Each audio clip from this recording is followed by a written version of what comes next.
Bueno, hasiera emango diogu.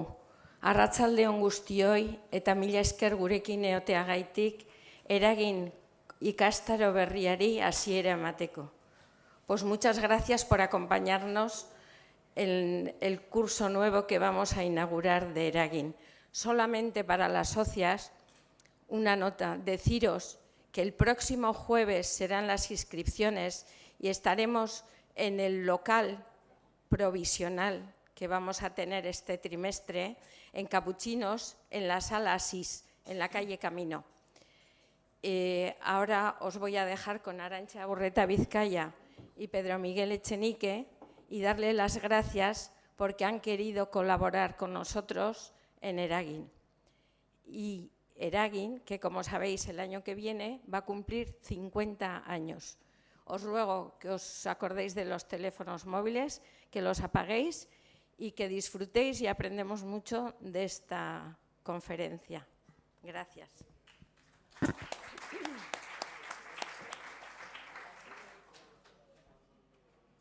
Arratsaldeon. BBVA Fundazioak duela gutxi egin duen inkesta baten arabera, espainolen erdia ez da zientzialari baten izena gogoratu eta aipatzeko gauza. 46%. Herenak Einstein aipatu zuen. 15%ak Newton. Eta 4%ak Stephen Hawking. Hemen gauden guztiok izen horiek aipatuko genituzke eta beste bat ere gehituko genuke Pedro Miguel Echenikerena. Beraz, ezer gutxi gehitu behar dut Echeniken orden adierazteko. Zientzialaria noski, Euskal Herriko zientzialaririk ezagunena seguru asko etxean naiz atzerrian, fisikoa eta beste gauza asko ere bai. Gogora dezagun diktaduraren ondoko lehen jaurlaritzan hezkuntza sailburu izan zela eta ondoren hezkuntza eta kultur sailburu eta bozeramaile. Etzen ordea hor bukatu Etxenikeren eskuzabaltasuna euskal gizartearekiko. Bera da Donostia International Physics Centerren sortzaile eta nanoguneren bultzagile. Geroztik eta gaur bertan gurean eta mundu zabalean ikerkuntza zientifikoaren puntaren puntan dauden erakundeak.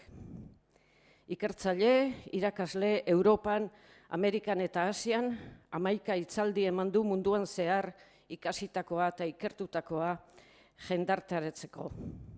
Bere web horrian, ia 30 sari handi ikusi ditut. Danak aipatuko banitu, denborari gabe utziko nuke Etxenike eta hori etzen idate barkatuko.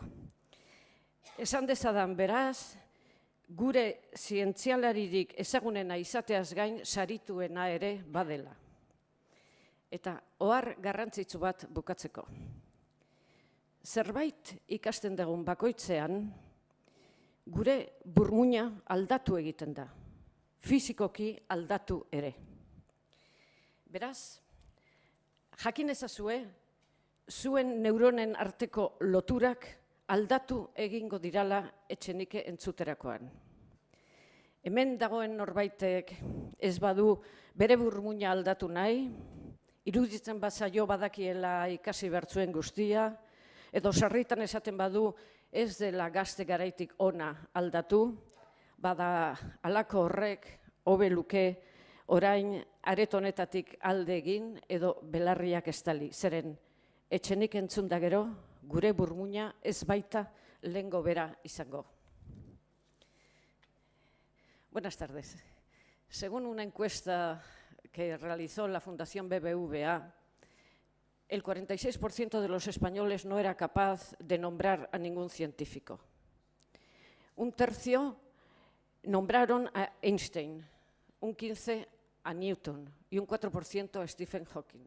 Todos los que estamos aquí, aparte de todos esos nombres, hubiéramos dicho también el de Pedro Miguel Echenique, o sea, que hay que añadir poco para explicar quién es Pedro Miguel. Desde luego un científico, seguramente el científico más conocido en casa, pero también en el extranjero. Es físico y también muchas más cosas.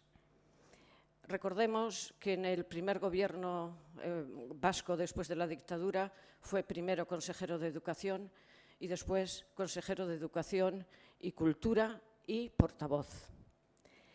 Pero con estas actividades no acabó la generosidad de Pedro Miguel Echenique para la sociedad vasca. Es fundador del Donostia International Physics Center y del Nanogune, que son dos instituciones que desde su fundación y ahora mismo están en la vanguardia de la investigación mundial. Es investigador, es profesor, ha dado clases en Europa, en América y en Asia, y montones de charlas en las que divulgar lo aprendido, lo investigado. En su página web he visto hasta casi 30 títulos y premios importantes que, sin nombrar a todos ellos, dejaríamos a Echenique sin tiempo. Es decir, que Echenique no es solo nuestro científico más conocido, sino nuestro científico más premiado. Y una nota importante para terminar. Cuando aprendemos algo, nuestro cerebro cambia físicamente. O sea que tenemos que saber que, escuchando a Echenique, la interconexión entre nuestras neuronas cambiará.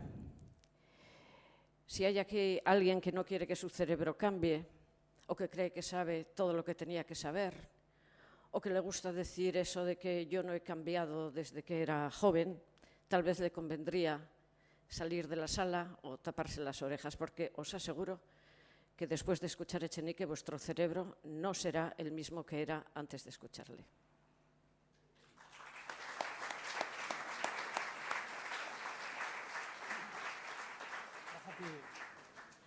Me da la... Vale, ya está.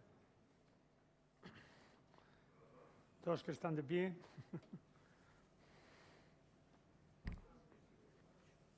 Hay otra silla ahí. Bájala. Amaya, la silla. Toma, Julián. No puedo dejar que mi traumatólogo favorito, el que también me cuida, se estropee las rodillas. Bueno, lehenengo hitzak eskerrak emateko izango dira, eskerrak eragin taldekoei gonbidapen honengatik. Eta behar bada eskerrak Arantzari, hitz aurre hau edo aurkezpen ederragatik. Aurkezpen hau nire aitari gustatuko zitzaion. Amak bizirik balego sinistu ere egingo zuen. Eta nik eskertzen dizut pizkat hiperbolika izan arren bihotzetik datorrelako. Nahiago nik Arantzak bezain ondo hitz egingo banu euskeraz emango nuke nire hitzaldia, baino oso irakasle onak izan ditut. Mikel Arregi, bere alaba nerekin egiten du lana, izan zen irakasle zoragarria, eta beste batzuek, nik euskara ikasi nuen Azpeitian, eta nik pentsatzen nuen oso ondo hitz egiten nuela, eta behin batean, orain dela urte asko, 30 urte, kanpainan, guk irabazi genituen elekzioak, baina nik kanpainan egon nintzen, ja edo zein tokitan mitinak ematen, eta euskaraz eman nuen, euskaraz eta erderaz eman nuen mitin bat Azpeitian, eta nik preparatu nuen mitina oso osorik, ja buruz nekizkien esaldi borobilak, eta bukatu nuenean, pensatu nuen, nire biziko hitzaldia eman dut, eta etorri zitzaidan, Pako Garmendiaren arreba, ni Pako Garmendian Azpeitian ikasi nuen, etxean Azpeitian ikasi nuen euskera, eta Kontxitak esan zidan, ze ondo, ze derki mintzatu zera, ze ondo hitz egin du, eta ni arrotzen hasi nintzenean jarraitu zuen esatez, pero cuando has pasado al castellano ha sido como cambiar del 600 al Mercedes. Entonces voy a hacer la charla en castellano, donde me encuentro bastante más cómodo. Les decía que la hermosa presentación que ha hecho Arantxa Urretabezkaia a mi padre le hubiese gustado, mi madre la hubiese creído, y yo agradezco porque, aun siendo excesiva, muy excesiva, viene del corazón, ¿no? Les voy a dar una charla sencilla, pero no trivial, sobre la importancia de la investigación básica, fundamentalmente, para la economía y para la cultura de un país, que es lo que entendí que se me pedía.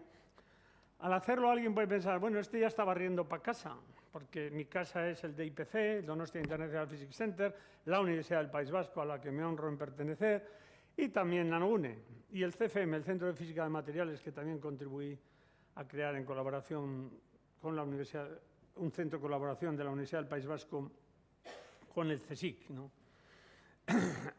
Pero no es así, y para eso utilizaré las palabras de Koldo Michelena. Yo no aparezco aquí para hablar de mi casa, ni a favor de mi casa. Quiero hablar a favor de la casa común, la casa de todos, porque la ciencia y la tecnología son esenciales para el desarrollo de un país. Pensando en cómo empezar la charla, recordaba un discurso que leí hace algún tiempo de Rowald, el primer presidente de la Sociedad Americana de Física, en la que Rowald se preguntaba con dolor por qué el médico, cuando viene a mi casa, solo me puede decir que mi hija va a morir, que mi mujer va a morir. ¿Por qué? Este discurso es especialmente conmovedor, porque él mismo murió de diabetes 18 meses después. El remedio de la insulina se descubrió 20 años después. Y él mismo, Rowald, se da la respuesta. La respuesta es la ignorancia. El remedio nos es desconocido. Y siendo un gran físico, se pregunta a sí mismo, pero el cuerpo humano no solo puede ser los problemas del cuerpo humano no solo encontrarán respuesta en la medicina, también hay procesos físico-químicos, neurológicos, hay bioquímica, es un problema conjunto. Y él dice, al final de este discurso, dice, ¿puede alguien como yo, al final del siglo XX, este discurso lo hace el año 1899, ¿puede alguien esperar a que un padre como yo no tenga este sufrimiento cuando se encuentre al final del siglo XX? Y exactamente esto es lo que ha ocurrido. Es lo que ha ocurrido. Esto ha sido el triunfo de la ciencia y la tecnología. Antes de escribirles una anécdota del carácter de Rowald, que es una personalidad curiosa, en el Tribunal Supremo le preguntaron, oiga, ¿quién es el mejor físico de los Estados Unidos? A lo que él contestó, yo. Cuando volvió a la universidad, sus colegas estaban aterrados ante tamaña arrogancia. Y le preguntaron, ¿pero cómo has sido tan burro de decir eso? Y él contestó, es que estaba bajo juramento. El siglo XX es el triunfo de la ciencia y la tecnología y la aplicación de la ciencia y la tecnología a reducir la dependencia con el entorno natural, el idílico paisaje que a nosotros a veces nos pintan sin ciencia y la tecnología, obviamente no es el mismo para el que sufre un ciclón en Bangladesh que para el que disfruta de un atardecer en Urbasa. Es el triunfo de la ciencia y la tecnología y el reducir la dependencia con el entorno natural. Y ha cambiado nuestra forma de relacionarnos, de comunicarnos, la cultura. También ha cambiado la medicina. La química, la bioquímica, la física cuántica entraron en las drogas y los aparatos de medida han facilitado el diagnóstico y nos han hecho la vida menos dolorosa y mejor. Hoy la medicina que tenemos es en gran parte, y por supuesto no estamos nada en contra de que el médico le coja la mano al enfermo y le anime y el efecto mi padre era médico, pero es una medicina científica. A mí me entristece mucho cuando oigo hablar de alternativas que se refieren a la medicina científica, que es la que tenemos, despectivamente, como la medicina tradicional, como si la moderna fuese la otra. Hoy la medicina tradicional es la medicina científica la que ha reducido nuestro dolor y nos ha hecho la vida más agradable, en definitiva más humana. La ciencia ha ejercido una misión humanizadora de la sociedad.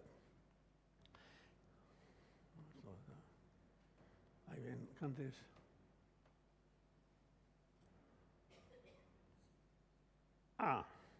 Esto empezó. ¿Cómo empezó todo esto? Esta gran revolución empezó hace 2500 años. 2500 años cuando los griegos abandonando el mito y utilizando la razón, se hacen preguntas racionales sobre de qué están hechas las cosas y cómo se gobiernan las interacciones entre las cosas. Hoy nos reímos de esas preguntas en algunos casos, pero traen por primera vez la racionalidad frente a la irracionalidad. Y además, el éxito de estas preguntas afianzó nuestra credibilidad en la racionalidad del universo, en la comprensibilidad del universo. Ayer, yo suelo jugar todos los fines de semana al frontón con el doctor Corcuera, que es mi pareja, y otros a los que habitualmente ganamos. Ayer perdimos casi todo, pero le ganamos a uno de nuestros competidores, que es no sé si es arquitecto, diseñador o filósofo. Y cuando volvimos a nuestro sitio de reunión, que es nuestro taller filosófico, que es donde tomamos el chacolí, me citó a Xenófones. Xenófones, y me dijo, este es el arquitecto original, diseña Xenófones, y es nuestra facultad de filosofía, que conocerán. Y decía, los griegos, Xenófones decía que los griegos, los dioses no nos revelaron el universo de una forma inmediata, sino que nos dieron la posibilidad de ir entendiéndolo cada vez más a costa de investigar y preguntar. Y así ha avanzado la ciencia, porque el triunfo de la ciencia moderna es el fruto de una combinación exitosa de dos realidades. Por un lado, la realidad física, testeable y testeada por el experimento, el Epur se mueve de Galileo, y por otro, la realidad abstracta de conceptos y de imágenes que surge de la búsqueda de coherencia interna que aportan las matemáticas. Y en esto, como en tantas cosas, la ciencia moderna es griega, con Arquímedes como pioneros.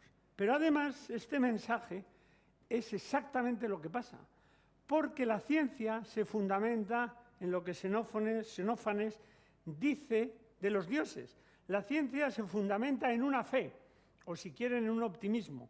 El optimismo jónico, dice Holton en referencia a Tales de Mileto, el creer que este mundo, el universo, es comprensible.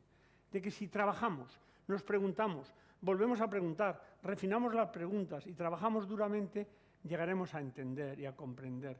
Y que nuestra ignorancia irá desapareciendo, aunque surjan otras nuevas ignorancias. Esta fe es, como he dicho, una fe, o este optimismo es una fe, porque no hay ninguna prueba científica de que el mundo tenga que ser comprensible. Podría no serlo, ¿por qué no? No es nada natural que el mundo sea reducible a leyes naturales y que haya leyes naturales. Y es muy maravilloso que encima sea reducible a algoritmos matemáticos. Este es el gran milagro de la ciencia moderna y la gran metafísica de nuestro tiempo, y es lo que ayer discutíamos en la segunda botella de chacolí. En la tercera no creo que sea procedente decirles de qué hablamos, en Igeldo. Le prometí además que le iba a citar hoy, y seguramente me estará escuchando en el patio, porque no tiene la costumbre de llegar a tiempo. Entonces, pero la ciencia es cultura. Hoy me voy a referir al aspecto utilitario de la ciencia. Pero la ciencia es mucho más que sus aplicaciones prácticas. La ciencia es una aventura intelectual, una aventura humana, que en los últimos tiempos ha cambiado la percepción del mundo en que vivimos y de nosotros mismos. En mi opinión, sin despreciar otras contribuciones, el edificio conceptual de la ciencia moderna es la obra colectiva cultural más importante de la humanidad. Es la obra de arte colectiva más importante de la humanidad. Aquí tienen este cuadro, esto creo que es Parménides, y esta es la matemática esta de la película Ágora, que habrán visto, y Hipatia. Hay un diálogo muy bonito que diferencia la ciencia de la religión, en la que ella le dice al sacerdote: tú no puedes dudar, yo debo dudar. Se refleja dos actitudes y la ciencia es parte esencial de la cultura moderna. Hemos aprendido, por ejemplo, que el tiempo y el espacio surgieron en una gran explosión hace 13.700, más o menos, 13.700 millones de años, que el mundo es fruto el universo es fruto de una evolución a partir de una gran expansión en que al enfriarse van surgiendo niveles cada vez más complejos, primero los núcleos, luego los átomos, luego surgen los seres, las moléculas, luego unas moléculas muy especiales que son capaces de producir duplicados y algunas incluso de transmitir la información, la vida, y esto ocurre hace 13.700 millones de años. Billón, cuando utilice billón en las transparencias es 1.000 millones. A veces ya les avisaré, si utilizo el billón español, es 1 millón de millones. Este es hace 13.700 de años, aquí 1 billón de años, aquí ya el universo, la transparencia, etcétera. 3 minutos, aquí tenemos segundo, hay 10 elevado a menos 10 segundos. Ahí es algo que habrán oído muchas veces, el famoso bosón de Higgs, que ha estado por todos los lados. Y aquí, en el origen, pues nunca sabremos nada, porque, por lo tanto, nunca habrá una confrontación radical entre la ciencia y la religión, porque siempre habrá un instante en que las leyes de la física ya colapsan, etc. Otra cosa es que no sea permisible que algunas opiniones, como las que llevaron a Galileo, etc. En lo que puede entrar la ciencia, la religión no tiene nada que decir, pero la ciencia no puede entrar en el secreto del Génesis, ni en para qué, si merece la pena vivir o no, o para qué. La ciencia no entra en para qué, ¿no? Lo mismo incidentalmente que lo que he dicho antes en la medicina, que a mí me suele irritar mucho también cuando, frente a determinadas opciones, me dicen, yo cuando me opongo fuertemente, me dicen, es que como científico tenías que estar más abierto. Bueno, abierto sí, pero en lo que la ciencia puede contestar, lo alternativo no tiene sitio. Y a veces lo alternativo, si retrasa el diagnóstico, puede ser incluso criminal. Volviendo, ya sé que a alguno le parecerá esto excesivo y podemos armar un follón en el debate, pero también creo que es mi deber decir lo que pienso y cómo lo pienso. Claro, aquí está el bosón de Higgs. Para encontrarlo, que aparece en el minuto 10 elevado a menos 10 segundos, su vida media es la milésima de 1.000 millones de billones de veces menos que un segundo. Y, sin embargo, ratifica que nuestro modelo de comprensión del universo va por la línea adecuada. Esto es la gran ciencia, que se encuentra en los aceleradores, en el LHC.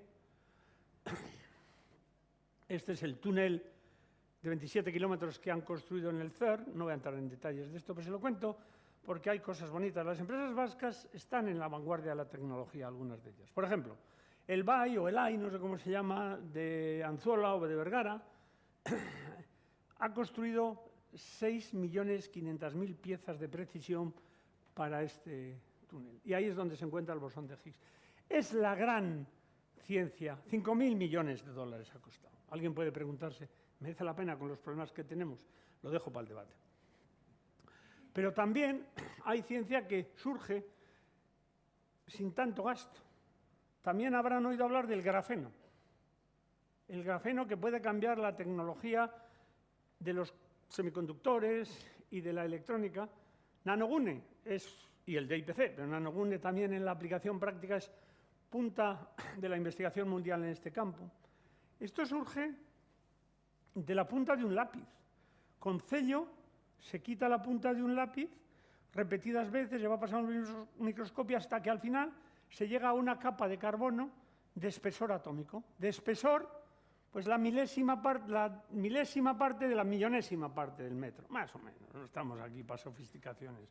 Entonces, ya ven, la gran ciencia, 27 kilómetros de un túnel súper preciso, el sitio más frío de la galaxia, la menos presión, las velocidades más rápidas, etc.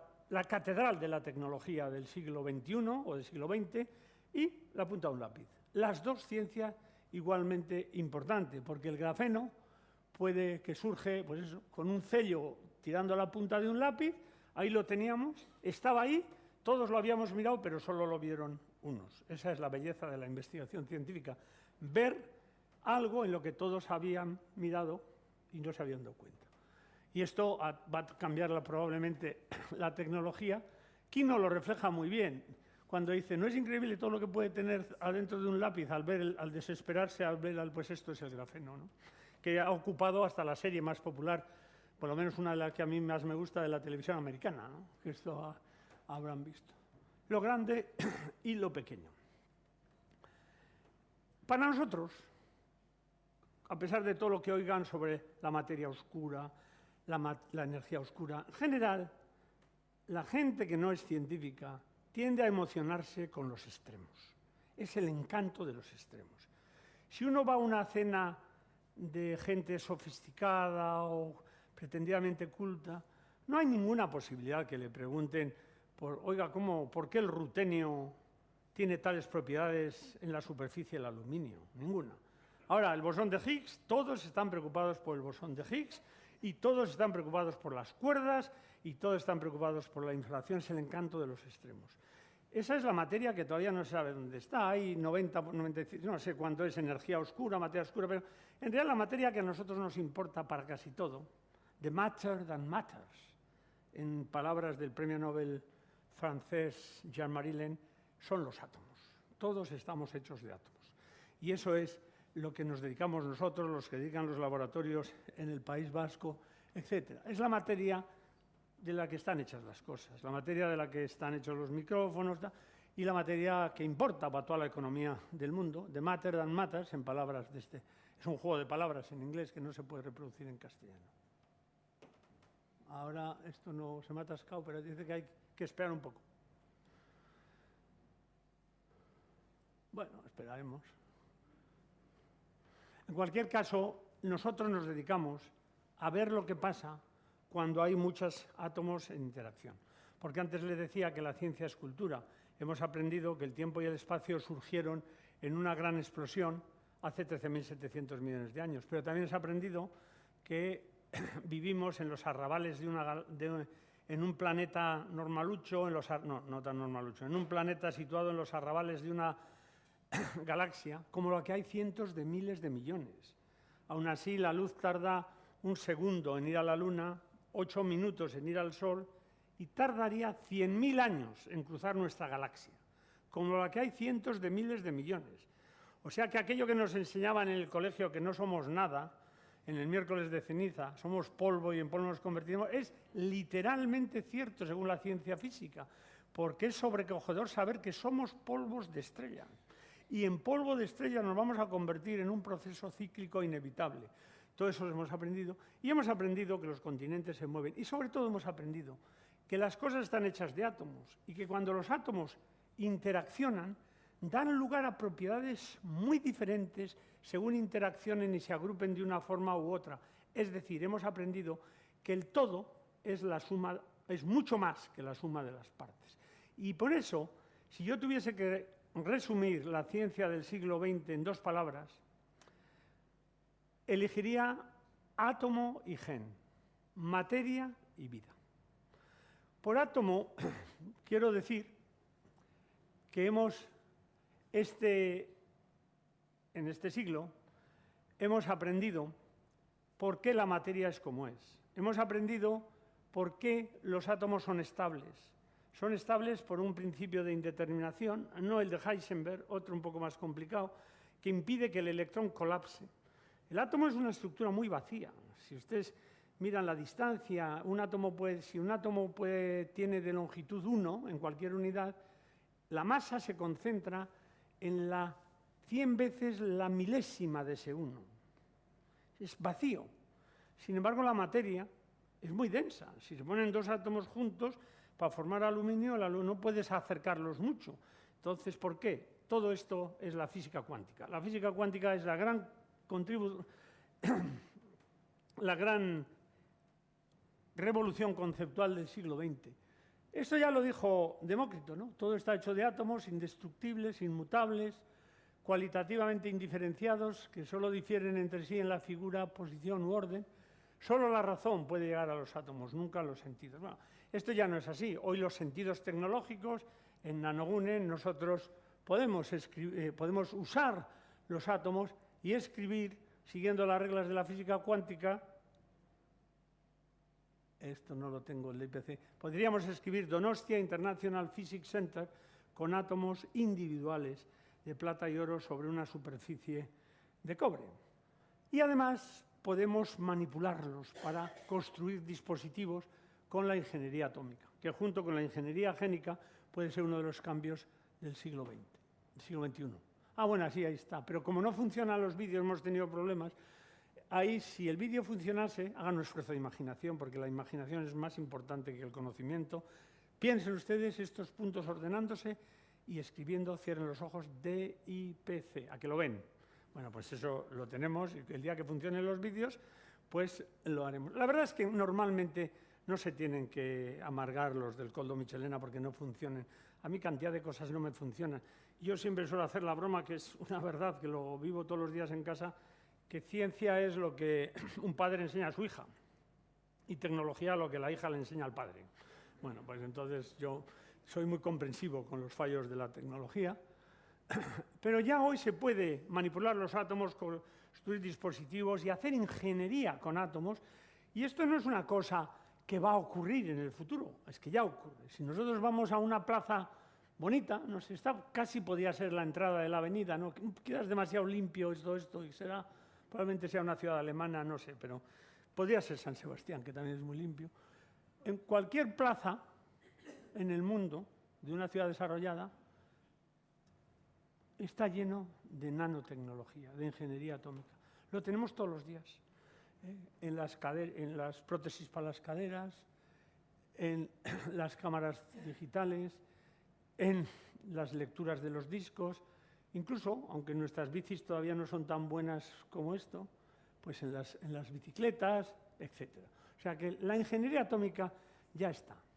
Y esto ha cambiado la economía del mundo.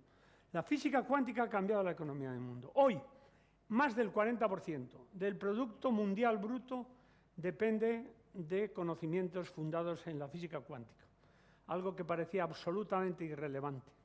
Luego sacaremos algunos ejemplos de estos. La vida, por ejemplo, la vida se desarrolla en escala nanométrica. La estructura doble hélice del ADN tiene una anchura de 2 nanómetros. Sobre esto volveremos.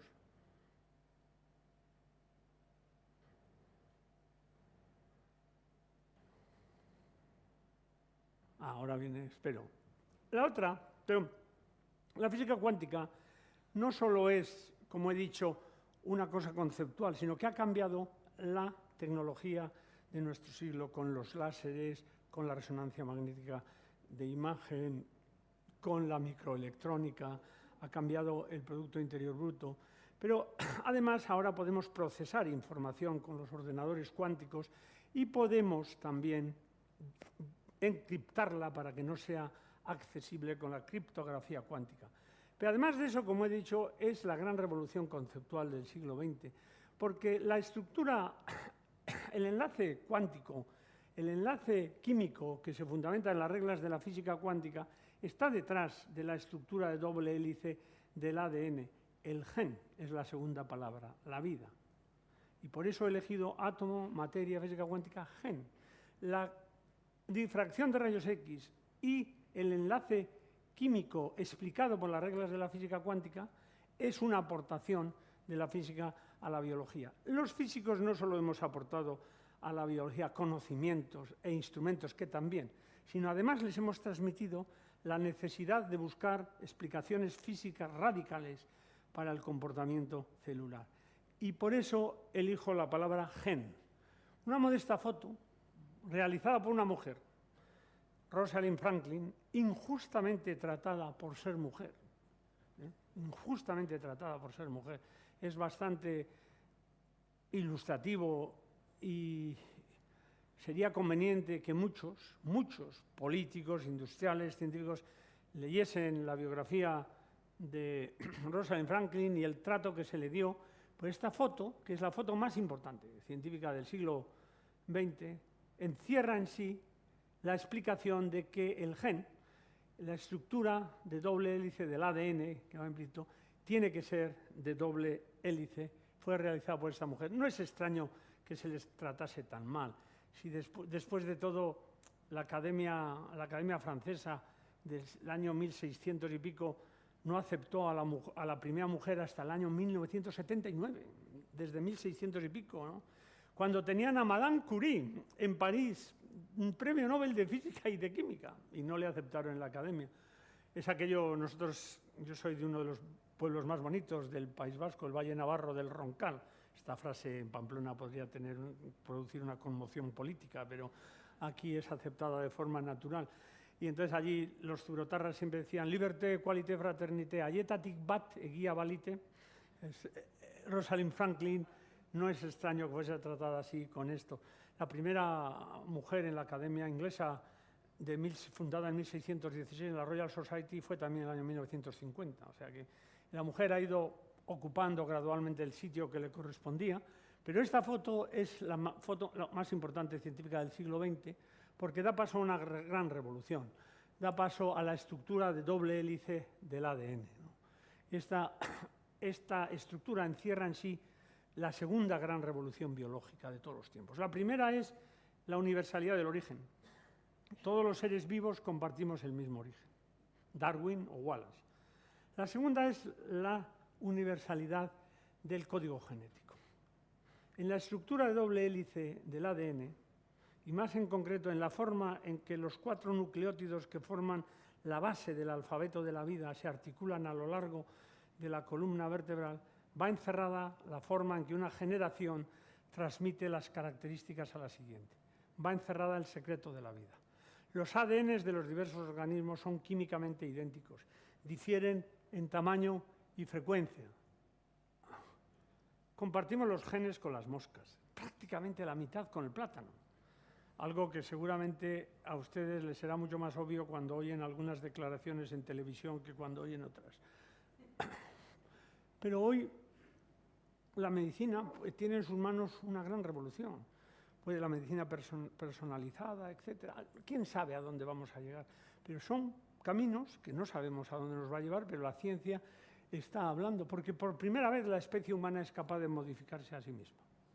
Y eso puede tener consecuencias de todo tipo, éticas también, pero que no son el objeto de esta charla.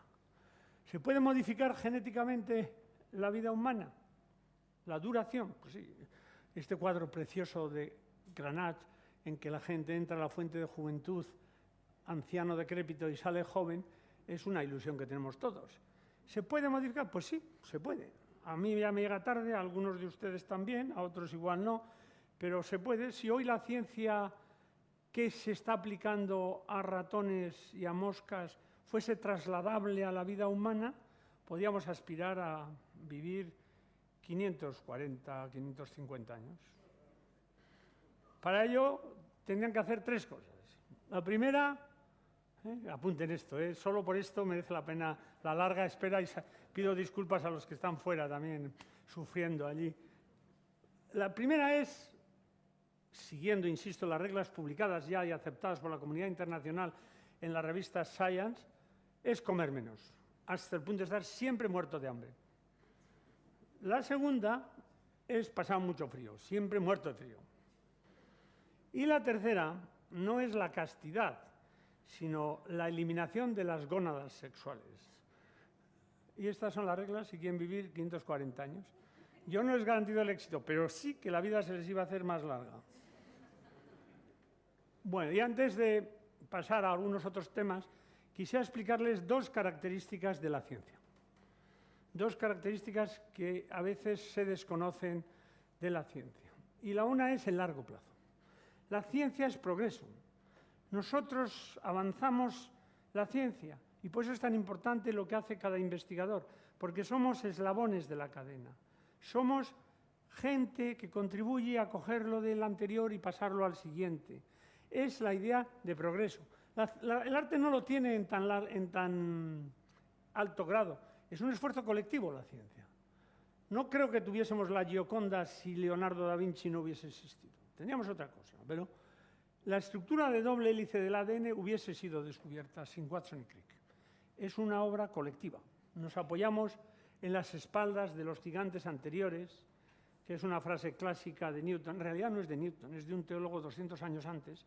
Y Newton no la usó con propósitos nobles, sino con propósitos aviesos, para reírse de un pequeño como era Hooke. Pero en la gloria de la frase se la ha llevado Newton y ¿qué vamos a hacer? Es una gran frase. Las frases a veces trascienden a sus creadores. a mí me gusta más la de André Gide, ¿no? Todas las olas del mar deben la belleza de su perfil a la retirada de las que les precedieron. Eso es la ciencia, progreso, obra colectiva, apoyarnos en los anteriores. Todos somos importantes, todos, y por eso es decisivo transmitir a los estudiantes este carácter colectivo, para que no piensen que lo suyo no vale la pena. Es casi todo igualmente importante. Un ejemplo de este carácter colectivo está tomada de una conferencia bellísima y magistral del profesor Amon Lucas, que está con nosotros en estos momentos trabajando en el DIPC, miembro de la Real Academia de Ciencias de Bélgica, y no sé cómo está siguiendo esta charla en castellano, pero esta parte seguro que la entiendes, Amon. Es de una charla preciosa que se llama De la vida, de la luz a la vida, From Light to Life. ¿Por qué?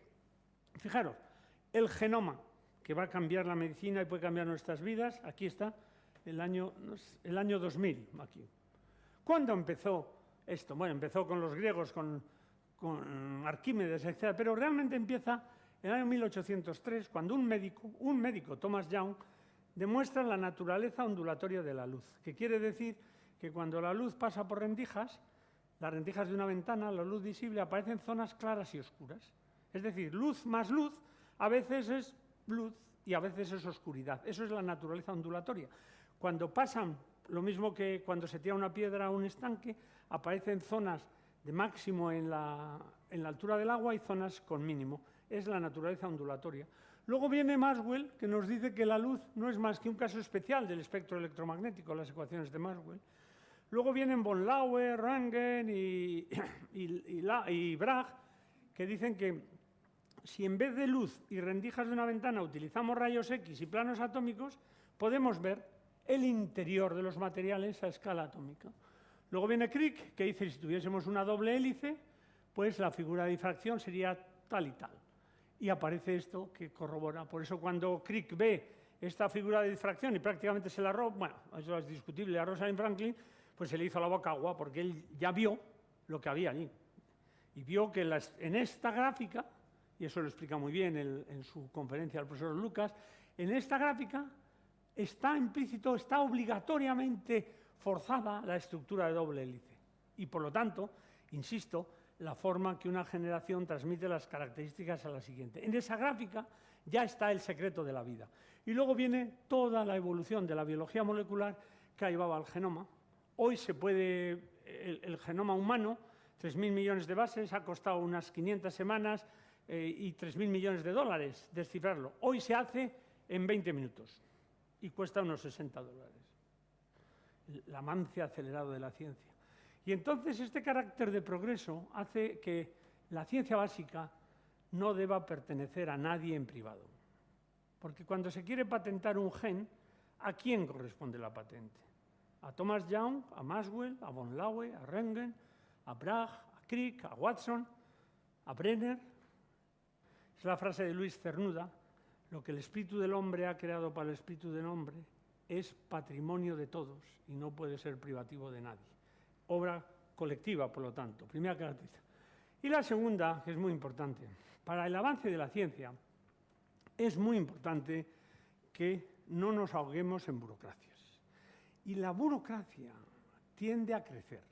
La regla de oro de la burocracia es más burocracia. Y cada vez más estamos ahogados en procedimientos administrativos. Ahora estamos asistiendo a escenas de corrupción, ahora los de las tarjetas opacas o las indemnizaciones de no sé quién, por todos los lados. El remedio contra esto que van a proponer, ¿sabéis cuál va a ser? Más burocracia, más papeles, más folletos, más rellenar. Los corruptos encontrarán el camino y harán la vida imposible a los honrados. El sistema contra la burocracia es la ausencia de impunidad. Juzgar, castigar y a la cárcel a los corruptos y dejar trabajar a los honrados. Pero esto sí que podemos dar otra charla o que la dé otro, pero esta es la receta de Echenique, es aniquilar la burocracia, porque la burocracia, ahora los políticos cuando llegan tienen tendencia a fijar objetivos a la ciencia, a decir lo que tienen que investigar los investigadores, a decirles, cómo no, que hay que investigar en lo que produce riqueza. Claro, hay que investigar en el cáncer para encontrar la solución al cáncer. ¿Quién va a discutir con eso? Así se hizo en un plan billonario en dólares en los Estados Unidos, que fracasó, porque la ciencia básica no había avanzado lo suficiente. Entonces, es muy importante saber cómo funciona la ciencia. La ciencia no funciona así. Hay que hacer un desarrollo armónico. Y para contarles, ya veo que están un poco cansados, ¿no? No están cansados. Bien. Ahí pero bueno, es normal, porque estudios recientes en la revista Science indican que a partir de los 15 minutos nadie puede mantener la atención independientemente de lo brillante que sea el orador. Pero la semana pasada publicaba un estudio de la mejor universidad del mundo, la Universidad de Cambridge, donde se descubre, por cierto, la estructura de doble hélice del ADN. Se descubre en el Laboratorio de Física de Cambridge. A partir de los 15 minutos, audiencias inteligentes como ustedes se concentran en salvajes fantasías de todo tipo. También en las que ustedes están pensando, así pues les vuelvo aquí por si se me habían desviado a las fantasías. Y la burocracia. Esta tendencia burocrática, yo suelo explicar lo que me pasó una vez en Londres, teniendo la entrada para ir a un concierto, la Sinfonía Inacabada de Schubert. El presidente de una compañía, al no poder ir, le dio la entrada al director de personal y al día siguiente se lo encontró en la empresa y le dijo: ¿qué tal el concierto? Y el director de personal le contestó: tendrá usted mi informe mañana por la mañana. Bueno, esto dejó sorprendido al director de la compañía. Bueno, lo tengo por aquí, me lo sabía de memoria, pero yo, como siempre, soy cauteloso, pero bueno, me lo sé casi de memoria, o sea que lo puedo... Lo he contado tantas veces, pero no me resisto. En este debate filosófico que solemos tener los pelotaris en el Mendizorroch, me decía el que nos gana alguna vez, ¿no? Juan Manogués me decía: cuenta lo de Wellington, que es más bonito que lo de Schubert. Bueno, si alguien me pregunta al final de la charla, contaré lo de Wellington y luego podemos hacer una votación.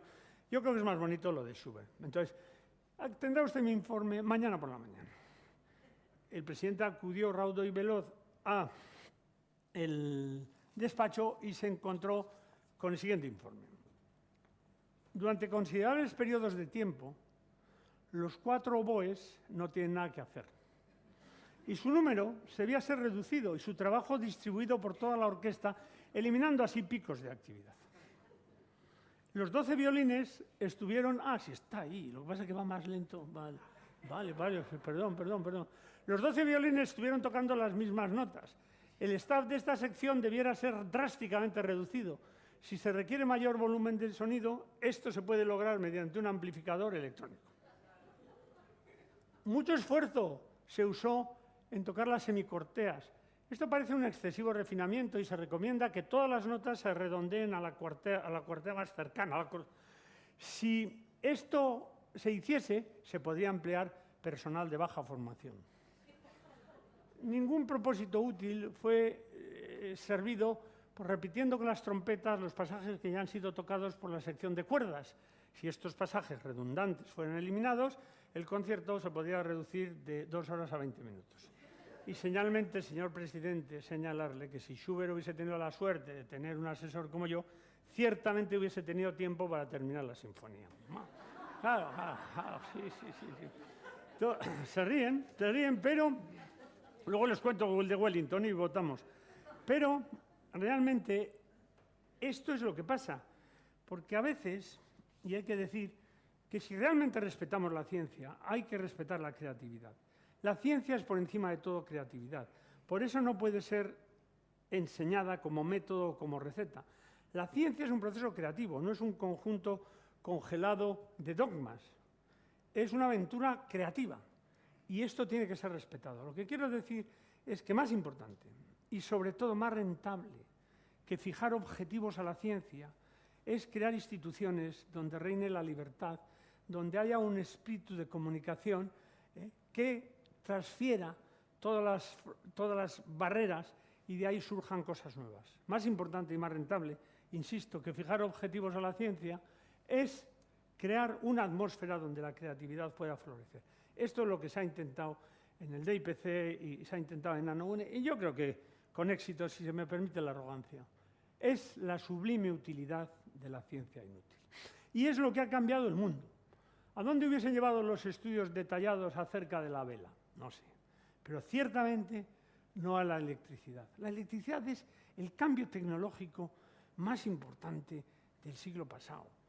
Así fue votada por la Academia Americana de las Ciencias y así lo decían dos ancianos de Mallorca.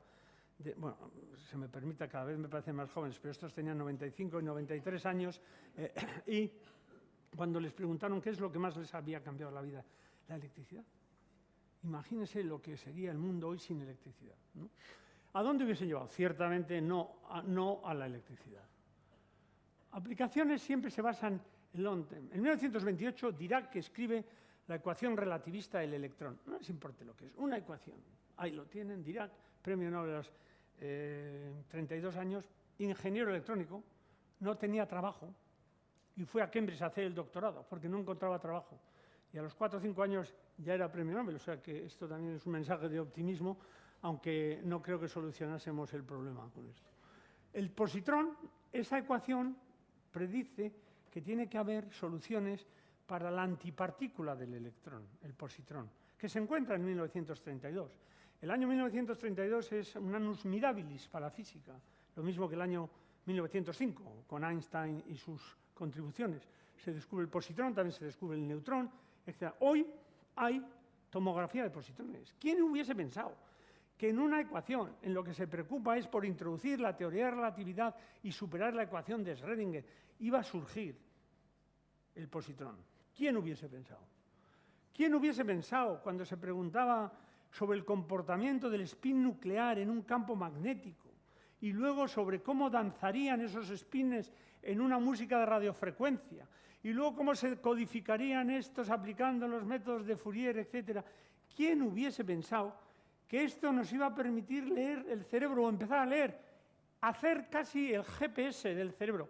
El premio Nobel de este año, de medicina, es el GPS del cerebro con hipocampo. El hipocampo, tuve la fortuna de saludarle hace tres semanas en Oslo, porque él recibía el premio Kavli de neurociencias y mi director de tesis recibía el de nanociencias.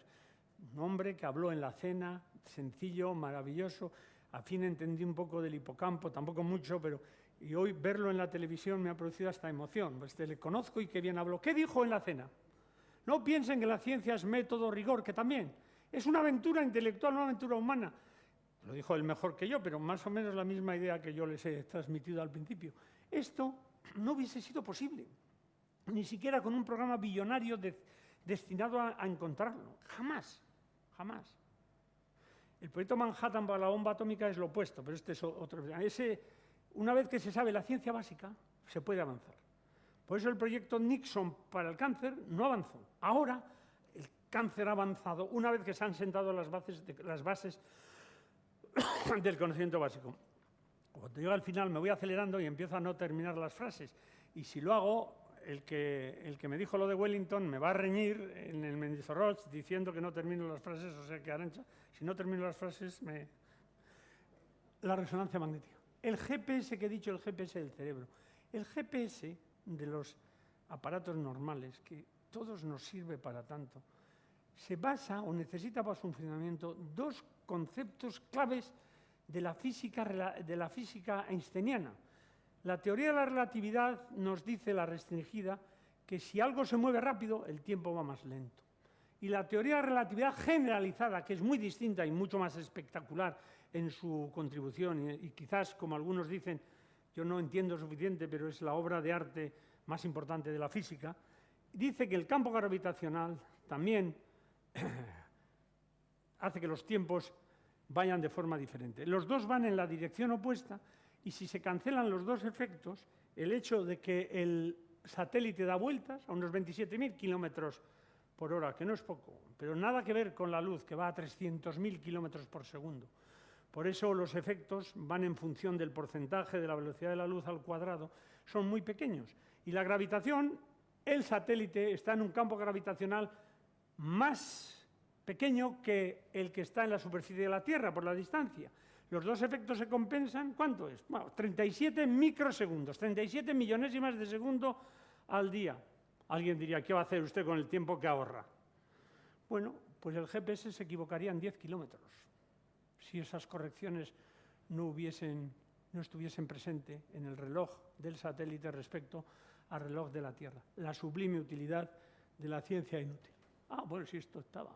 Ahí va, este vídeo sí que va bueno. Pues ya está. Cáncer de mama. Durante años nosotros hemos trabajado en nuestro grupo en San Sebastián en cómo se comportan los electrones en agregados atómicos. El profesor Ayuela, que está aquí, que vino a trabajar con nosotros desde Helsinki, ya es permanente en nuestro centro, hace esos cálculos. ¿Cómo se comportan los electrones en agregados atómicos? Nosotros no sabíamos que estábamos haciendo nanotecnología, le llamábamos física de clúster, y estudiábamos qué pasaba con las oscilaciones de estos electrones colectivas que tenían una energía, lo mismo que un puente resuena. Un puente resuena, y si el puente ese de San Luis, que igual han visto, que empezó a oscilar, resonó con el aire y se destrozó, es lo que se llama resonancia. Si se ilumina con la frecuencia natural del medio, del puente, pues aquí igual nosotros estas oscilaciones de los electrones, pues han sido usadas, que nosotros jamás pensábamos, para meter una partícula de estas, de oro, con cobertura de óxido de silicio, iluminarlo con los infrarrojos que penetran el tejido, provocar la oscilación resonante de esos electrones como el puente y liberar el calor en dimensiones atómicas y fundir el tumor. Esto se ha probado con éxito por los grupos de Naomi Halas en Texas, en Austin, en ratones, lo cual no quiere decir que funcione en personas. Aquí, si se me permite el chiste, que no es grosero a estas alturas de modernidad, el tamaño sí que importa. Lo que hace falta, por lo tanto, para la ciencia es un desarrollo armónico. Yo no estoy abogando porque solo investiguemos en lo básico. Hace falta investigar en lo aplicado, tecnología, pero siempre dejando un espacio para la creatividad de las personas, porque todas las aplicaciones tecnológicas tienen un sustento muy importante de ciencia básica, y el modelo es este de aquí y no este de aquí. Ay, Dios, aquí ya me he armado yo. Bueno. Por lo tanto, tiene que haber un desarrollo en todos los frentes. Y ahora voy a ir más deprisa porque solo me quedan 10 minutos y tengo para más. Siempre me pasa lo mismo. Es un momento peligroso para un orador cuando su entusiasmo por seguir puede ir en proporción inversa del de la audiencia porque siga. Ya sé que usted quiere que siga, pero hay que tener muy claros estos conceptos, y los políticos y los empresarios. La riqueza de las naciones se debe cada vez más a la riqueza de las nociones. Tenemos que entenderlo bien. Hay una correlación clara entre el Producto Interior Bruto por habitante y el número de publicaciones en ciencia básica por millón de habitantes. Esto no puede ser una casualidad. Todos están aquí, aquí está. España no es para echar cantares, aquí está. Noruega está fuera de la línea, es más rico que lo que produce, tiene petróleo, ¿qué le vamos a hacer? Pero aún así produce bastante. Suiza y Suecia están aquí. Entonces, yo quería desarrollar, lo haré muy rápidamente, ¿por qué? Porque esto es, en general sí, pero ¿por qué un país pequeño como el País Vasco tiene que contribuir a la ciencia básica? En su medida. La primera razón es un deber moral. Si nos creemos que somos una nación, y yo me lo creo entusiastamente, tenemos que contribuir nuestra parte alícuota al conocimiento del mundo, ni más ni menos. Además, hay otras razones muy importantes utilitarias, pero hay un deber moral. Como nación, tenemos que contribuir nuestra parte alícuota. El que inventen ellos no es aceptable. Y se está haciendo. La Universidad del País Vasco ha cambiado drásticamente para bien. El año 1980, cuando empezó el primer gobierno vasco, no publicaba prácticamente nada. La inversión en ciencia era el 0,065% del PIB vasco, el 0,065%. En 30 años, gracias al autogobierno y una política correcta, con continuidad de todos los gobiernos, los nacionalistas y el socialista, se ha conseguido subir del 0,065 al 1,8, un factor de 25 veces.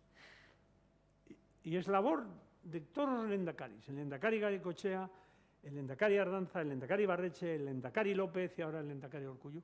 Y debemos apoyar como gobierno, independiente de las opciones, que el gobierno garantice la continuidad de estas políticas, porque la ciencia es una cuestión de la nación, no es una cuestión de ideologías de partido. Y Kerbas, que se ha empezado para atraer al talento de fuera, ha conseguido atraer a 150 investigadores de primera línea del mundo. Hoy a las 5 de la tarde, a las 4 de la tarde, me llamaban de los Estados Unidos, de la revista Physics Today, para preguntarme qué es lo que hace al País Vasco tan atractivo, por qué quiere venir la gente. Yo he dicho porque hay gente que cree en esta continuidad, quiere atraer el talento y quiere que el talento nos elija y crea condiciones en libertad. Por supuesto que tenemos muchos fallos, pero esta ha sido mi respuesta. Este es el programa Ikerbasque, las publicaciones están subiendo. Todavía somos la 7ª comunidad autónoma, no es para echar cantares, no somos, a veces nos creemos, no. Incluso en España tenemos mucho que aprender dentro del Estado español. Ha subido el porcentaje, en 2005 no quiero ni contar lo que era, pero ha subido un punto en 10 años. Esto es dificilísimo. Pocos países del mundo han conseguido esto. Segundo es, y esto voy a pasar muy rápidamente, un ataque a la investigación básica es que pasa un tiempo grande entre el descubrimiento y la aplicación. Eso era antes. Y aquí tenía, si uno mira, esto voy a toda velocidad, la electricidad desde la primera idea. Vaya hombre, desde la primera idea hasta la planta del Niágara, 76 años, desde la ley de Faraday. Claro, poca gente puede invertir, porque los políticos lógicamente están preocupados por la siguiente elección y para preocuparse por esto hay que estar preocupados por la siguiente generación. Pero la radio, desde las ecuaciones de Maxwell a la comunicación, 46 años. La energía nuclear, desde la ecuación de Einstein a las centrales nucleares, 69 años. Hay un tiempo demasiado grande. Esto ya no es así. Ahora es inmediato. Y ya no se puede hablar de ciencia, tecnología, desarrollo, es prácticamente tecnociencia. Por lo tanto, esto no es una excusa. Tercero, apropiabilidad. Claro, la investigación básica uno la publica, lo que he dicho antes de Luis Cernuda. Lo que es bueno, lo que es patrimonio de todos, lo que el espíritu del hombre ha creado para el espíritu del hombre es patrimonio de todos. Por lo tanto, el país que lo descubre lo hace público y lo pone a disposición de la comunidad científica. No se puede quedar para uno mismo. Pero, sin embargo, es muy claro que en los países y en los sitios donde hay un gran desarrollo científico básico, hay un gran desarrollo económico. Tenemos Silicon Valley, tenemos el Cambridge Park, tenemos la zona de Carolina del Norte, etc. Un ejemplo que os voy a contar. La historia, parafraseando a Dickens, o el cuento de dos ciudades, Corea del Sur y España. Parecido. Esto era España en 1950. Bueno, Cataluña. Ahora no vamos a entrar en esta discusión, pero esta es la foto que me pasó Cosío. Y esto era Corea. Corea se ha tomado mucho más en serio que España la ciencia y la tecnología. Pobreza en 1950. Esto es hoy Corea. Gasto en I+D, 3,2, 1,3. La Comunidad Autónoma Vasca, 2,08. La mejor universidad de Corea es Seúl, entre la 102 y la 150. La mejor universidad de España, la de Barcelona, más cerca de la 300. La UPV está aquí, no está mal porque llevamos solo 30 años, está muy bien. Los artículos, impacto, etc. La historia de dos ciudades. ¿A dónde hubiésemos llegado con una política más correcta? No lo sé. Predictive Power. Hay otra razón para hacer ciencia básica, y es que no sabemos lo que nos va a venir. No podemos anticipar el futuro y tenemos que tener preparado un arsenal de posibilidades para afrontarlo. El SIDA es un ejemplo. ¿Por qué se ha solucionado el SIDA? Porque había un arsenal de conocimiento que se ha podido usar de forma conjunta para solucionarlo. Y por eso no se solucionó el cáncer, como les he dicho. Pero nosotros no podemos saber lo que va a venir. Cada vez que alguien hace una predicción sobre el futuro se equivoca. Fíjese las grandes predicciones sobre el futuro. Máquinas voladoras más pesadas que el aire son imposibles. Lord Kelvin, que es uno de los grandes genios del milenio. Ya se conocen todas las leyes importantes de la física, 1894. Entre 1900 y 1905, la mecánica cuántica y la relatividad, que han cambiado la estructura conceptual de todo el conocimiento. El mariscal Foch, estos son más atrevidos. Los aviones son juguetes interesantes, pero sin valor militar. La bomba atómica del almirante Lejaya Truman. La bomba atómica nunca estallará. En 1945. El 6, creo, de agosto, 6 de agosto, estalló en Hiroshima. Y se lo digo como experto en explosivos. Thomas Watson. Quizás haya mercado en el mundo para 5 computadores. ¿Cuántos computadores hay en el mundo ahora? No sé, más de 1.000 millones seguro. En 1977, Olsen, no veo razón alguna por la que alguien pueda desear un ordenador en su casa. O Bill Gates, cualquiera que sepa, 640K siempre sean suficientes. Bueno, yo espero que el ordenador del Michelena tenga, subamos las Ks para la siguiente. Eso los americanos lo han entendido siempre muy bien. Y siempre han entendido que la básica es la clave. Y las empresas americanas son las que presionan para que haya investigación básica. Las empresas. Fíjese este mensaje tan bonito. Nuestro mensaje es simple. Nuestro sistema educativo, pueden leerlo, yo descanso un poco. Respetuosamente solicitamos que mantengan el apoyo a un vibrante programa de investigación universitaria con visión de futuro. Los grandes ejecutivos de las grandes compañías norteamericanas, DuPont, General Electric, IBM, etc. Al Estado. Investiguen. ¿Por qué? Porque la investigación, aparte de los conocimientos que produce personas con creatividad que son vivero de innovación en el sistema productivo. Y un país que se preocupa de la investigación, de lo que ocurre en la frontera del conocimiento, crea, por el mero hecho de hacerlo, un clima de excelencia en el análisis de todos los problemas, de otros también que se transmite como por ósmosis a toda la sociedad. Solo por esto merecería la pena apoyar a la investigación básica. Y fíjense, básica, creatividad. Max Perutz me lo contó, el descubridor de la hemoglobina. ¿Qué es lo que hizo que Florencia, en el siglo XV, con 50.000 personas, produjese Leonardo da Vinci, Michelangelo, Brunelleschi, Alberti? ¿Qué es lo que hizo? Desde luego no fueron grupos de cooperación sinérgica impulsados por consultores, ni funcionarios diseñando planes estratégicos, ¿no? Fue el talento de las personas, que debe ser cuidado y protegido. Debe ser cuidado y protegido. Y esto es muy difícil hacerlo. Yo no sé cómo hacerlo, pero sí sé cómo no hay que hacerlo. Se logra con instituciones flexibles donde haya libertad y no se logra con rigideces burocráticas y montañas de papeleo inútil. Bueno, voy a acabar con esto. Tenía más, pero luego las preguntas voy a acabar con esto. La ciencia avanza contestando a preguntas y creando al hacerlo nuevas preguntas. Es como si hubiese una ley de conservación de la energía. La ley de conservación de la ignorancia.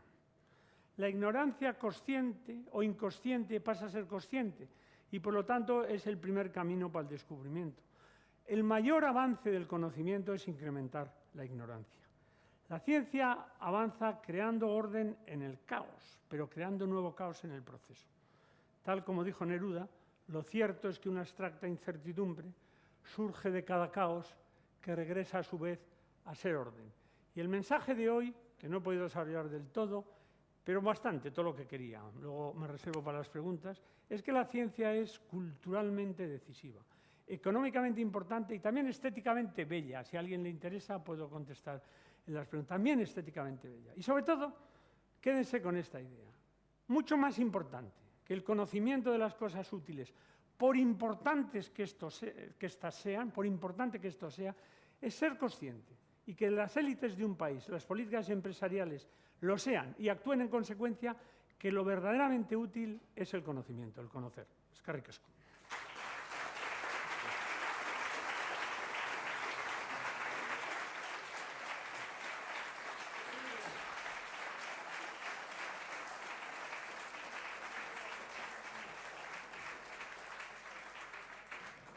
Bueno, si hay preguntas ahora, o no sé si está permitido eso, sí. Sí, sí, cómo no. Ah, Wellington. Me alegra que me haga esta pregunta. Hay que votar, a ver si les gusta más lo de Schubert o de Wellington. Wellington es un ataque a la burocracia precioso. En una carta, la tengo en inglés, traduciré y no será tan bonito como lo de Schubert, es la carta que el duque de Wellington le manda al British Foreign Office, que es el Ministerio de Asuntos Exteriores, en 1812, durante las guerras napoleónicas.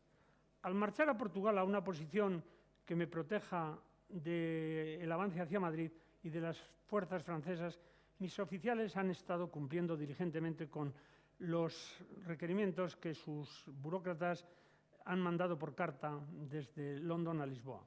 Hemos numerado nuestros asientos, nuestras bridas, las tiendas, los postes de la tienda y todos los asuntos de comida y de ropa por los cuales el Gobierno de Su Majestad me hace responsable. He informado sobre el carácter y todos los detalles del comportamiento de cada oficial. Todos han sido tenidos en cuenta, excepto con dos excepciones que no he podido cumplir, por lo cual suplico vuestra indulgencia.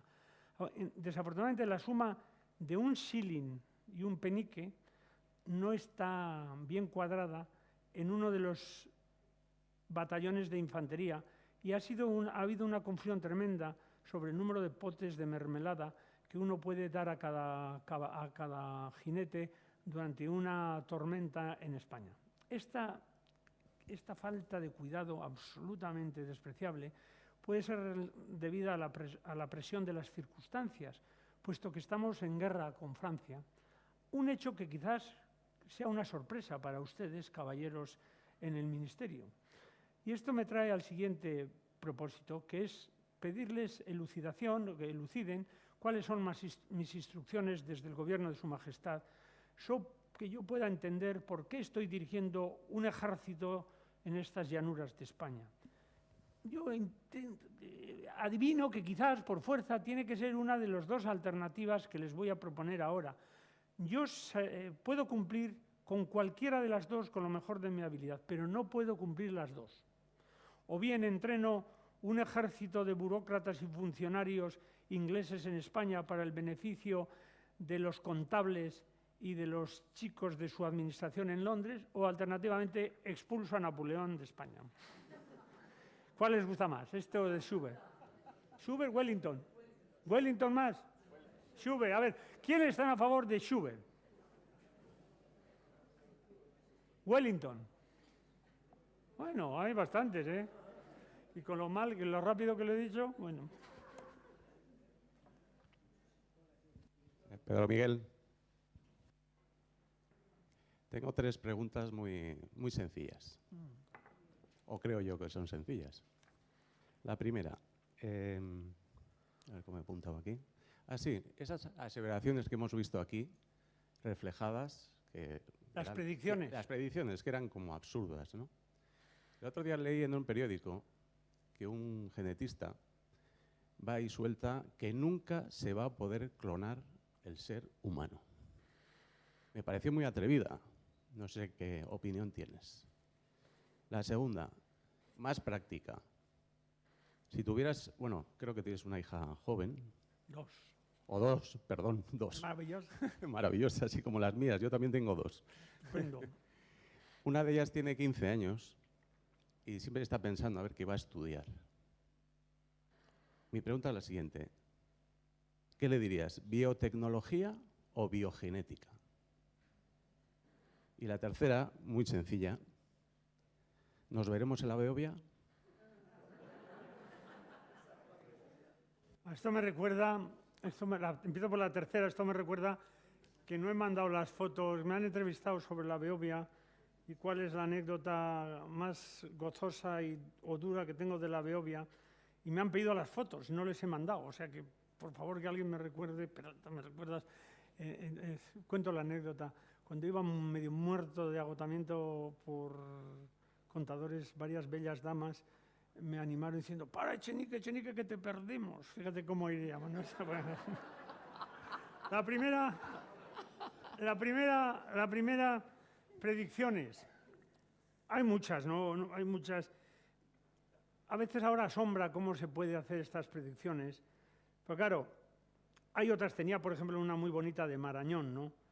Que en el año 2000, Marañón dijo en el año 1930, que le preguntaban cómo será el año 2000, creo. No se morirá nadie por enfermedades infecciosas. Esto es bastante acertado, ¿no? Bueno, por lo menos aquí, en San Sebastián. Y añadió, el cáncer será una enfermedad histórica. Entonces, Romanones dijo que siendo monárquico, reconoce que en el año 2000 no quedará ni recuerdo de las monarquías. Bueno, entonces, las predicciones...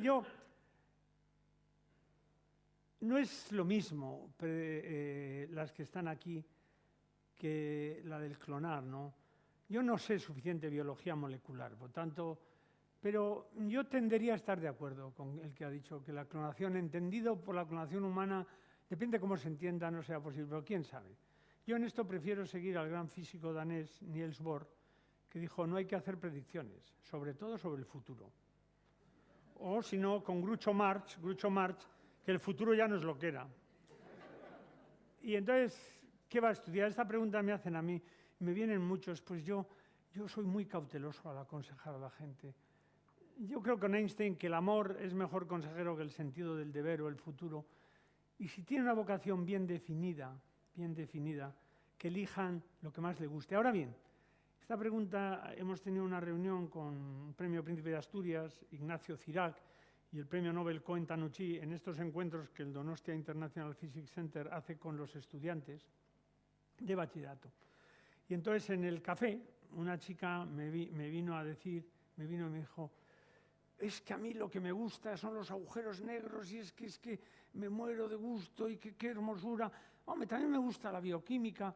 Hombre, y yo lo que le aconsejé es que no decida prematuramente. Yo lo que soy contrario a especializaciones prematuras, cuando no saben lo suficiente. Y en esto, en física, es tremendamente peligroso por el encanto de los extremos, ¿no? ¿Cómo se va a enamorar a alguien de dónde está el rutenio en una superficie de cobre? Teniendo la ecuación del todo, los agujeros negros, el Big Bang, la ecuación del universo a disposición. Pues hay que tener mucho cuidado, ¿no?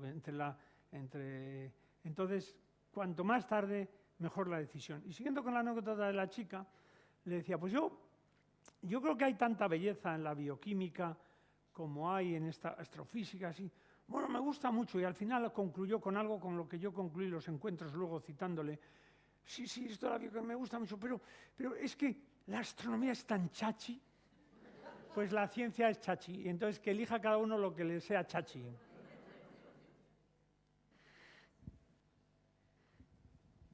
Pero Miguel, pero en cuanto a la beboya, nos veremos. Pero ya que después de contar el chingue que te perdemos, el responsable es el eminente, yo creo que el eminente traumatólogo Corcuera no quiere que me destroce, y como tengo aquí un psiquiatra infantil, yo creo que nuestro tambor de oros, Joaquín Fuente, me aconsejaría, porque me creería que debería ser su paciente si yo dijese que voy a ir a la bebovia y entraría dentro del campo de la... Entonces, nos veremos, pero en la meta aplaudiendo.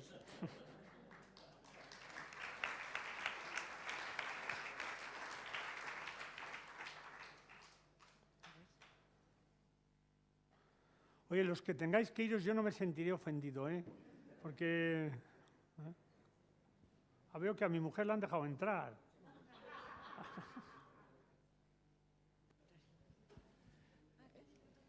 Sí, yo quería hacer también una pregunta. Has dicho, y comparto contigo, que la ciencia no tienen que ser ni los burócratas ni los políticos los que digan por dónde tiene que ir la investigación, sobre todo si he entendido bien cuando hablamos de ciencia básica. Pero tengo el corazón partido. El corazón partido significa, por ejemplo, estoy pensando en enfermedades como el ébola o enfermedades, por ejemplo, que no afectan a países occidentales. El que no haya unas políticas o unos intereses que prioricen determinadas investigaciones, nos puede pasar lo que está pasando ahora. Una enfermedad que aparece en el año 70 se empieza a trabajar en el 2014. Sí, yo estoy 100% de acuerdo.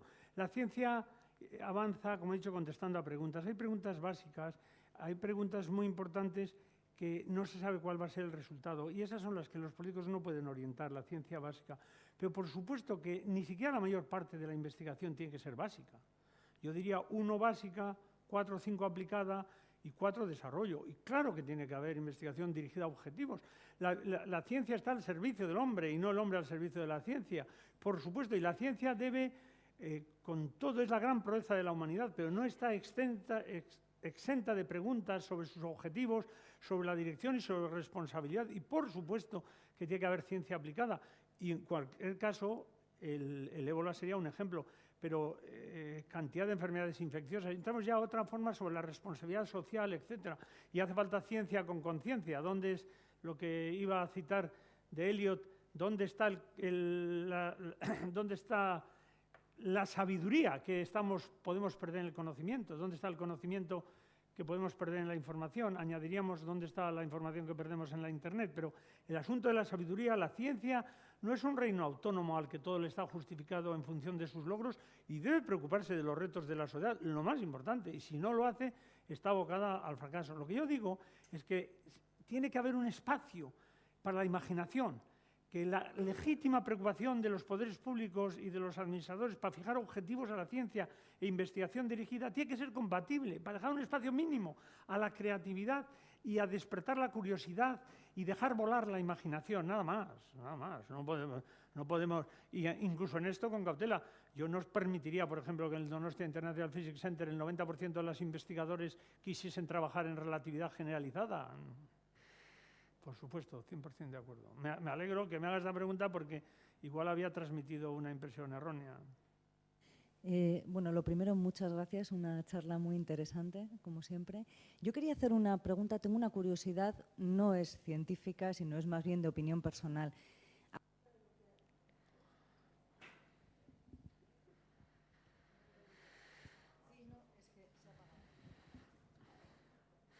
Bueno, dilo, yo te oigo y te la traduzco. ¿Sí? Vale. A cuenta de lo que ha dicho, que el país tiene la responsabilidad de avanzar la ciencia, etcétera,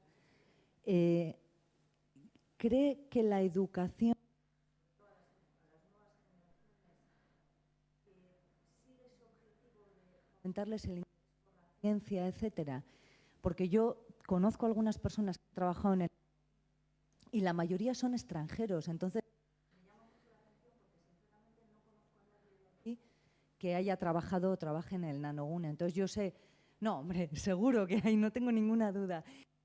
Pero siempre me ha llamado mucho la atención que siempre es gente, pues como lo que comentaba, de colaboradores de fuera, gente muy válida, pero como que aquí igual no se le fomenta ese interés a la gente. Bueno, yo creo que el sistema educativo vasco es bueno, en términos relativos. Yo creo que sí, los gobiernos, ha habido continuidad en las políticas. Y es verdad que la educación siempre se puede decir lo que falta. La educación es como un agujero en que siempre se puede pedir más y más. Y entonces hay que tener mucho cuidado con eso porque la educación no puede convertirse, ni la democracia, en el reino de los eternos descontentos. Y si algo no funciona es la educación. Pero yo creo que, bueno, yo lo que detecto en los alumnos, la educación al hacerse tan generalizada hay de todo. Hay de todo, y es bueno que sea generalizada. Yo soy muy contrario a que se discrimine a la gente muy, muy joven, porque hay gente que crece de forma diferente. Y hay cerebros, lo he aprendido yo del doctor Fuente, cuyo desarrollo va a llegar más tarde, y lo estoy viendo, etc. Entonces hay que tener mucho cuidado. Ahora, dicho esto, yo creo que hay bastantes vocaciones científicas. Lo que pasa es que la competencia o la competición, no sé cómo hay que decirlo, por la cima del talento creativo exige abrir las puertas. La ciencia es internacional. Y lo mismo que debemos, y al ser creatividad no puede aprenderse como método o recetas, como he dicho. Solo se aprende a hacer ciencia haciéndola junto a los que la hacen bien. Y por eso o vamos donde están ellos, y hay que sacar a nuestra gente fuera y luego crear las condiciones para que vuelvan, o les pedimos que vengan con nosotros. Y esas son las dos políticas que hay que seguir. Lehendakari Ibarretxe dijo en la campaña algo que yo creo que se ha seguido y que el gobierno López ha seguido y el gobierno Urkullu está siguiendo. Nuestra política es atraer, retener, cuidar y sembrar. Y por eso es muy importante el sistema educativo, porque la educación de hoy es la ciencia de mañana y la economía de pasado mañana. Pero hay gente en Nanogune, muchos. Y además Nanogune, el euskera es lengua habitual. No solo hay gente, sino que se habla en castellano, se habla en inglés y se habla en euskera habitualmente. Sí, no, ya lo sé, ¿eh? Lo que pasa que efectivamente yo creo que en el colegio no se puede forzar, porque todavía son muy pequeños, y yo estoy muy de acuerdo con lo de que hay que jugar con las cosas, incluyendo la ciencia, para llegar a conclusiones interesantes. Lo que pasa que yo soy de las que pienso que la ciencia se aplica, como creo que lo ha dicho antes, prácticamente a todas las facetas de la vida. Entonces, me parece algo tan fundamental que igual pienso que como que no se... No se hace lo suficientemente bien. O no se hace que a la gente le atraiga lo suficiente igual. Pienso, ¿eh? Yo creo que eso no puedo juzgar. Yo creo que si la ciencia se enseña como un conjunto congelado de dogmas, no es atractivo. Por otro lado, para disfrutar de la ciencia hace falta a veces un cierto entrenamiento en lo básico, en las disciplinas, en las matemáticas. Uno no disfruta de un poema de Shakespeare si no se aburre estudiando inglés, y es un equilibrio. La solución a eso, el DIPC se siente especialmente comprometido en comunicar esta belleza de la ciencia a los estudiantes de bachillerato, y hacemos las reuniones que acabamos de tener esta semana con gente, con premios Nobel, etcétera, para que durante toda una mañana ellos aprendan que para ellos la ciencia es una aventura humana, un placer, y que han disfrutado y no un rollo. Y normalmente esa gente que entra a esas reuniones entra asustado y sale entusiasmado. Pero estoy de acuerdo, ese desafío que hay que transmitir. Y la única forma de transmitir la belleza de la ciencia es que los que la expliquen son gente que haya vivido esa belleza. Y por eso es bueno que haya investigadores transmitiendo el conocimiento y docencia. Un docente que no sea investigador probablemente se quede obsoleto. Pero un investigador, si es docente, aprenderá a refinar sus ideas y a interaccionar, etc. Entonces, ese equilibrio hay que lograrlo. ¿Lo estamos consiguiendo? No lo sé, ojalá sí. En un cierto grado, sí. Mi padre me decía que nosotros sabemos mucho menos que ellos. Y yo tengo que contenerme para decirle a mis hijas que no saben mucho menos que yo, porque realmente creo que no es así. Entonces, pues, saben otras cosas. Y también es que antes la educación era para unos pocos, y ahora es para muchos. Entonces tiene que haber gente para todo. Desde luego, ojalá los docentes tuvieran su sentido del humor, Bueno, y seguro que mucha más gente estaría encantada. Te agradezco, Muchas le gracias. agradezco, le agradezco.